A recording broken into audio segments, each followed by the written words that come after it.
Question number 2. What is an approximate average of how long it takes to learn a language? Nobody knows, really. First of all, depends on how much time are you spending in the language, on a daily basis.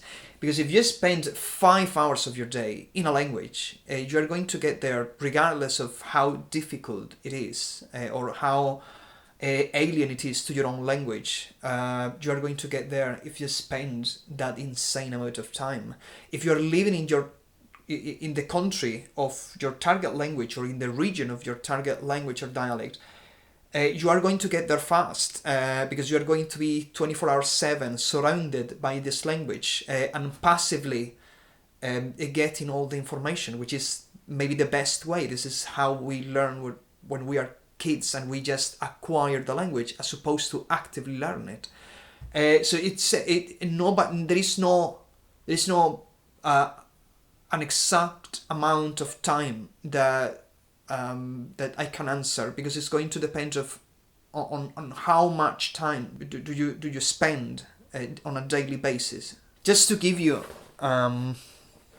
and there are 2 things here. First of all, just to give you an idea, I started learning Turkish years ago, and I think I'm close to something that could be between a B1 and B2, closer definitely I think to a B2, the thing.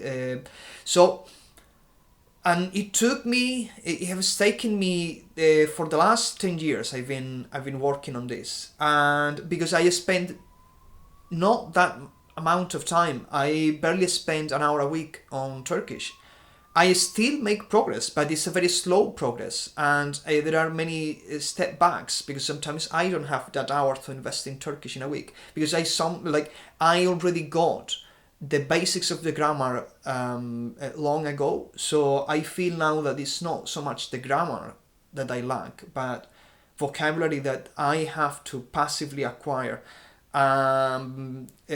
But yeah, so I have friends that went to Turkey, have lived in Turkey, and they got to the place I am now in a matter of months, because they lived in Turkey, they spent time in Turkey. When I was in Turkey, I've been in Turkey several times, and I've been there. And if I spent a month there, not last time, but not last time. I went to Turkey just right before the pandemic, and I spent 1 month in Turkey, and my Turkish was great, because I was actually 3 weeks. I was on a farm, barely speaking anything over bad Turkish.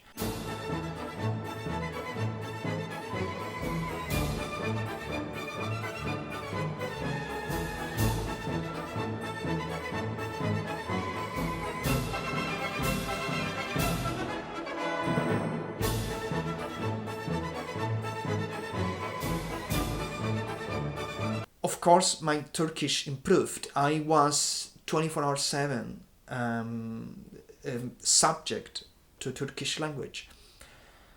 If I was to spend now 3 months in a row in Turkey, I bet I could be definitely more than B2, maybe, in these 3 months. I'm just, let's say, keeping the language alive and barely learning anything anymore. I'm just kind of keeping it, refreshing it in a way. I'm not actively investing time in it anymore.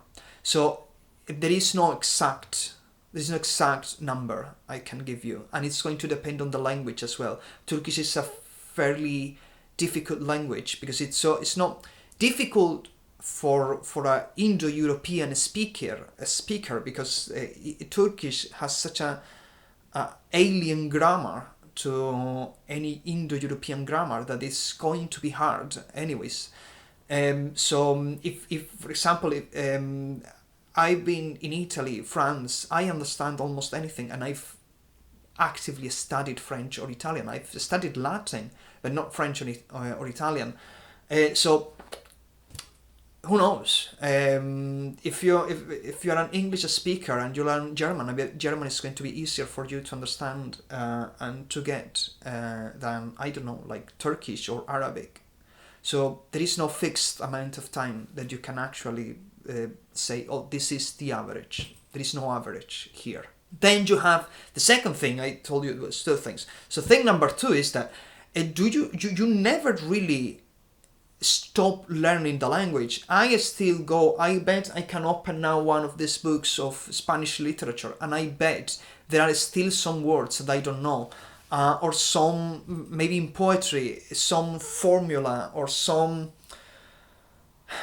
structure that I've never been submitted to, and this can happen in your language. I would say I have a fairly good level of English, and I'm currently reading John Milton's Paradise Lost, and there are still like so many structures that I don't know, and so much vocabulary, formula, grammar even, because in John Milton's time there was still subjunctive mode in English. Now there isn't anymore, but there used to be. And I'm encountering this not for the first time, because I've seen subjunctive mood in other languages and in English as well, but not in the same way as it was used in 17th century. So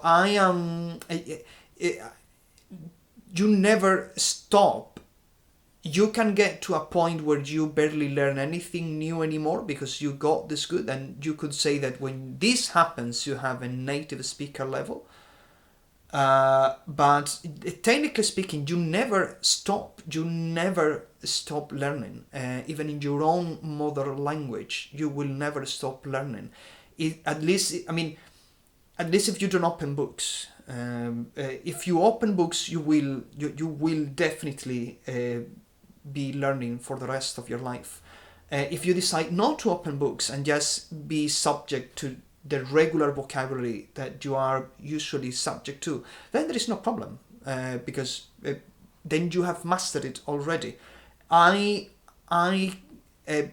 don't conceive the idea of finishing. I don't feel like I finished learning Spanish as long as there are words in Spanish I don't know, or formulas in Spanish I don't know, or syntax in Spanish I've never seen.